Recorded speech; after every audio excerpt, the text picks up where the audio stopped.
Monday, September 17th edition of the Carolina Weather Video. I'm meteorologist Matthew East here along with you. Take a look. We're live. One of our cameras across the region. There's Morehead City, 70 degrees there. A light northeast wind. The radar pretty active this morning. We have some showers in southern parts of North Carolina, including Montgomery County, Randolph County, over into parts of the Triangle region. The heaviest rain has been near the North and South Carolina border. When you get down to southern Union and Anson counties, and then a flash flood warning currently in effect down into Chesterfield County in South Carolina. And those are flood watches you see up in the parts of the mountains this morning.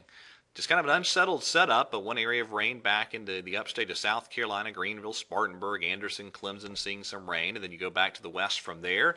Nashville, Memphis, Tupelo, Little Rock, down towards Shreveport, seeing some rain this morning, and then a lot of rain along the Gulf Coast from near Houston over toward Lake Charles, Louisiana.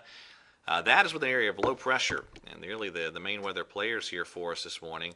That developing area of low pressure near the coast, and then a cold front up here well to the northwest. So it's going to be our main weather players as we go forward in time. Now, yesterday we had a cool day, some rain around at times. There's your 24-hour rain amounts. Anywhere you see the brighter shading of green, that's at least an inch of rain.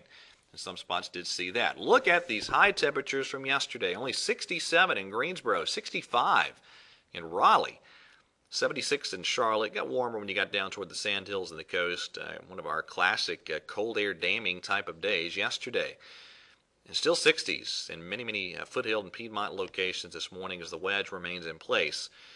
So you have a cold front stretching from the Great Lakes to Texas. You can see that pretty decent temperature contrast between areas ahead of and behind the front. Out ahead of it, we're in the kind of soupy air, a lot of clouds. Some showers have been meandering around at times, and that's kind of the deal today. We're going to have periodic showers, maybe a couple thunderstorms as well. And then as the cold front begins to approach, we should see the coverage of rain and storms really begin to ramp up from the west as we get into late tonight and continuing through tomorrow.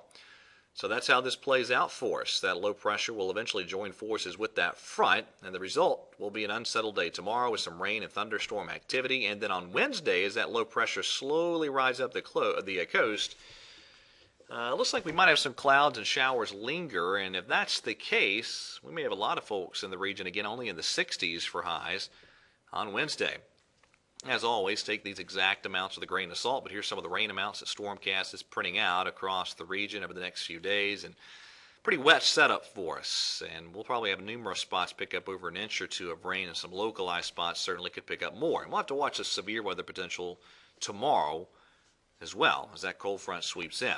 In the tropics, we have Nadine continuing to churn east across the Atlantic Ocean. Nadine is a 70-mile-per-hour tropical storm that will move near the Azores Islands later this week as it meanders slowly off to the northeast and weakens with time. All right, that is it for today's edition of the Carolina Weather Video. Thank you so much for watching. Have a wonderful Monday. Stay dry, and God bless.